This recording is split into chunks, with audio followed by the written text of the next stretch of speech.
I think that at first I wasn't really surprised. I kind of expected there to be some sort of commotion because Trump didn't get reelected. But I think the more I learned about it, especially hearing about the explosives and weapons that were brought to the Capitol, that was pretty shocking to me. I actually lived in DC for 10 years. It was really shocking to me because like that's my home. That's where I associate myself with probably the most. And like it was an attack like on my city, and that was just really scary to see.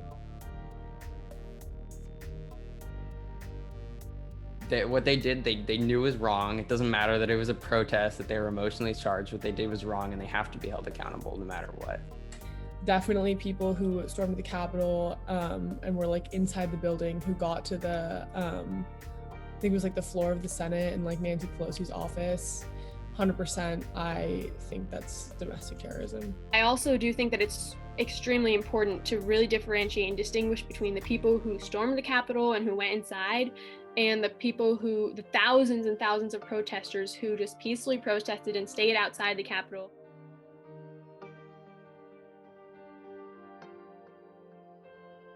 I think the storming definitely interrupted a democratic process, even if that process was somewhat symbolic. I think it's done kind of the opposite, because I've seen that Trump has conceded to a peaceful transfer of power since then. So it could have been that this was just a really extreme thing that happened that kind of put everyone into perspective. I wouldn't call it a threat to democracy, because these people didn't have a huge plan of how they were going to overthrow the government or anything.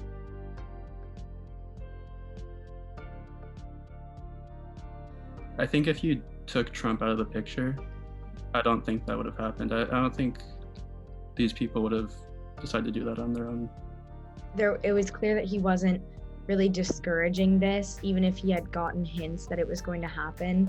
And I think just the message that he sends to his followers did somewhat trigger this, because he's just not really like accepting that. I think, yes, Trump did play a direct role in this, but I think it's also important to acknowledge the role that not just the Republican Party as a whole, but our like system of governance has played in fomenting the unrest.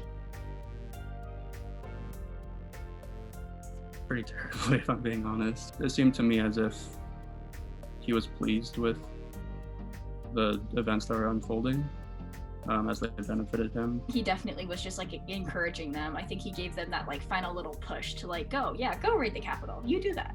It was like bipartisan, basically, that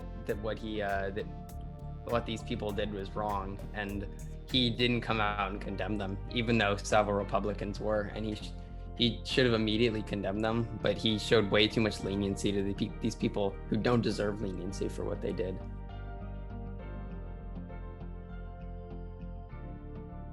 When it comes to freedom of speech versus protecting people, these companies don't necessarily have to obey the First Amendment, right? They don't have to, because they're private companies. But I think that they do have the obligation to keep people safe.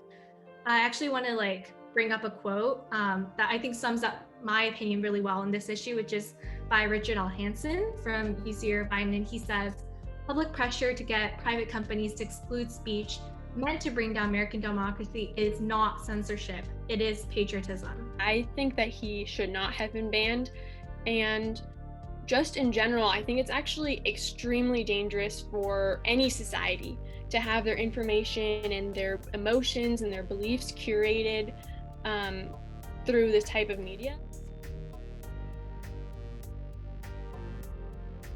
I don't think history would have been too kind to him in the first place, but I mean, after that, I think he will probably go down in history as one of the worst, if not the worst, presidents in American history. I think rather than Trump's legacy, which was already bad enough at this point in time, I think it harms the Republican Party as a whole more. I mean, I think for a lot of people who already didn't support him, it didn't make much of a difference. But for the people that maybe supported his policies, but not him as a person, or people that maybe kind of supported him, it probably impacted the way that they view him.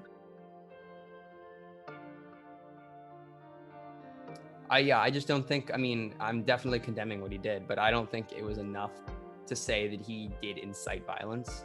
So yeah, I would have voted no on impeachment if I was there. I think if we've set the precedent that we can impeach a president for a personal scandal, we can absolutely impeach a president for trying to overthrow the government. I don't think it's really very beneficial or it's really productive to go through the whole process again if it's not going to be finished. On the one hand, I think it's kind of a wasteful use of political capital, but at the same time, I think it is also important to set a precedent that this sort of actions can't be tolerated in the future. I do think that the Senate should focus more on helping Joe Biden come into office and approving his policies rather than the impeachment. I think it should happen, but after America is in a better position.